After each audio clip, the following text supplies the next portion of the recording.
Islamabad high court की तरफ चलते हैं, जहां इस्लामाबाद के तीनों हलकों में धांधली का जो मामला है उसका महाज एक माह बाद फिर से खुलने जा रहा है, जिसके लिए खुसूसी इंतजामात का हुक्म दिया गया है। आज ही जो अदालती हुक्म हमारे सामने आया है इस्लामाबाद हाई कोर्ट की जानिब से, सिक्योरिटी का बंदोबस्त करने के लिए आईजी पुलिस को हिदायत जारी की गई हैं। खुसूसी पासिस जारी करने का कहा गया है। गैर मुतल्लका अफराद का दाखिला भी बंद होगा और साथ ही इलेक्शन ट्रिब्यूनल के सरबराह जस्टिस तारिक महमूद जहांगीरी ने फॉर्म 47 के मुताबिक जीतने वाले इस्लामाबाद के तीनों एमएनएस को ज़ाती हैसियत में फॉर्म 45 के हमरा तलब कर लिया है। दैट मीन्स कि कल इस्लामाबाद हाई कोर्ट के कमरा अदालत नंबर 4 में अच्छी खासी हलचल होने वाली है। इस मामले में इलेक्शन कमीशन ने ट्रिब्यूनल तब्दील किया और इन तीनों एमएनएस को जो फॉर्म 47 के मुताबिक जीते हुए थे उन्हें रेस्क्यू करने की काफ़ी कोशिश की थी, लेकिन फिर हाई कोर्ट ने वो हुक्मनामा मुअत्तल कर दिया और उसके बाद जस्टिस जहांगीरी का ट्रिब्यूनल बहाल हो गया। तो जस्टिस जहांगीरी कल इसकी समाअत करने वाले हैं, लेकिन इसी दौरान जस्टिस जहांगीरी की जाली डिग्री का मामला बहुत ज़ोरों शोर से इस वक्त सोशल मीडिया पर बाज़ हलकों की जानिब से फैलाया जा रहा है, इसको डिस्कस किया जा रहा है और उनके खिलाफ सुप्रीम जुडिशल काउंसिल में रेफरेंस भी मूव कर दिया गया है।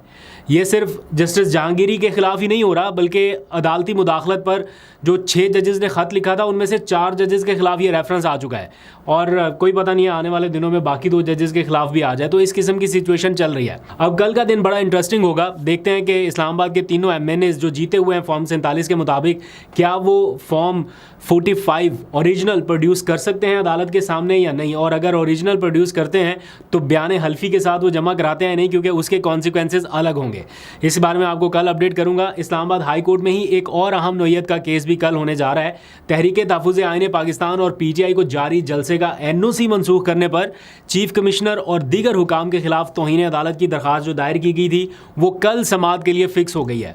तो इस्लामाबाद हाई कोर्ट के जस्टिस बाबर सत्तार जो हैं वो कल इसकी समाअत करेंगे। तो बाबर सत्तार साहब के बारे में तो आपको पता है काफ़ी दलेर जज हैं और ख़ास तौर पर अपने फैसलों पर अमल दरामद कराने के हवाले से उनकी एक रीसेंट हिस्ट्री है, उनकी एक रीसेंट टाइमलाइन है कि वो अपने फ़ैसलों पर किस तरह से अमल दरामद कराते हैं, और वो भी बाज़ हलकों के लिए कोई बहुत ज़्यादा पसंदीदा शख्सियत नहीं है, लेकिन बहरहाल वो अपने उसूली मौक़िफ़ पर फ़िलहाल तो डटे हुए हैं। तो देखते हैं कल वो क्या ऑर्डर जारी करते हैं।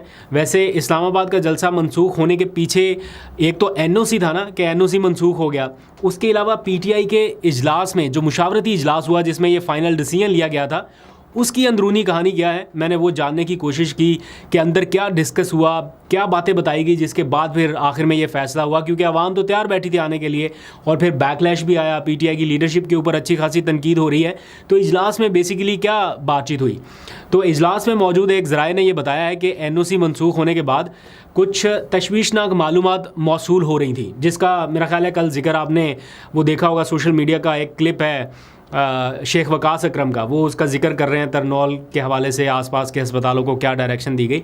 तो बाज़ कुछ मालूमात ऐसी मौसूल हुई तो पार्टी क़यादत ने ये सारा मामला सियासी कमेटी के सामने रखा। एक तो इमरान खान की वाज़ेह डायरेक्शन थी कि एनओसी के बगैर अब कोई जलसा ना किया जाए, क्योंकि मज़ीद ये पर्चे, ये एफआईआर्स, ये सारा कुछ मोल ना लिया जाए, क्योंकि आप अदालत के सर पे चले ना। अदालत ऑर्डर दे तो आप जलसा कर लें, नहीं दे तो आप कोशिश करें कि अदालत की तरफ से आपको एनओसी मिले। तो एनओसी के बगैर फ़िलहाल ना करें, क्योंकि लीडरशिप ऑलरेडी मुश्किल में है। एक तो वो रीज़न थी। दूसरा ये मालूमात वाला सारा मामला। तो जब ये सारा कुछ कोर कमेटी के सामने, सियासी कमेटी के सामने रखा गया, तो ज़राए ने ऐसा बताया कि उमर अयूब ने सबसे पूछा कि जो चाहता है कि इन मालूमात के बाद भी जलसा किया जाए तो वो हाथ खड़ा कर दे। तो किसी ने हाथ खड़ा नहीं किया। फिर ये पूछा गया कि जो चाहता है कि जलसा ना किया जाए वो भी हाथ खड़ा कर दे, तो सब ने हाथ खड़ा कर दिया। तो यानी सब जलसा ना करने के उस वक्त हक़ में थे, क्योंकि एनओसी मनसूख था। तो कोई भी शख्स जो है वो मुमकिना सूरत हाल की ज़िम्मेदारी पीटीआई पर as an whole, as an party, या फिर इमरान खान पर नहीं आने देना चाहता था, और फिर इन वजूहात की बिना पर बाज़ाब्ता ऐलान किया गया। लेकिन जलसा मनसूखी का बाकायदा ऐलान करने से पहले अली मोहम्मद खान ने इजलास में मौजूद तमाम शुरा को मुखातिब करते हुए पूछा कि अगर इस फैसले पर किसी को एतराज़ है तो अभी हाथ खड़ा करे, अभी बताए, अभी डिस्कस करते हैं। लेकिन अगर किसी ने बाहर जाकर इस फैसले से इख्तलाफ किया और कहा कि ये कुछ इंडिविजुअल्स का फ़ैसला था, तो फिर हम सब उसके ख़िलाफ़ खड़े होंगे। रिपोर्टेडली ये मेरे ज़राए ऐसा बताते हैं। मेरी अली मोहम्मद खान साहब से बात नहीं हुई, लेकिन ज़राए ने इस बात की तस्दीक की है। और किसी ने भी उस वक्त हाथ खड़ा नहीं किया कि हमें कोई शिकायत है या हम इस फैसले से इख्तलाफ करते हैं। और इसीलिए आपने देखा कि लीडरशिप में से किसी ने भी आके फिर ये नहीं कहा कि हमें ये करना चाहिए था जलसा। जब सब ने फैसला कर लिया कि इन हालात में नहीं करना, तो फिर सब उसके ऊपर स्टैंड कर रहे थे। अब देखते हैं कि सुबह अदालत में इस मामले पर क्या पेशरफ्त होती है, क्या ऑर्डर आता है, क्या अशूरा के बाद इजाज़त मिलती है या नहीं मिलती।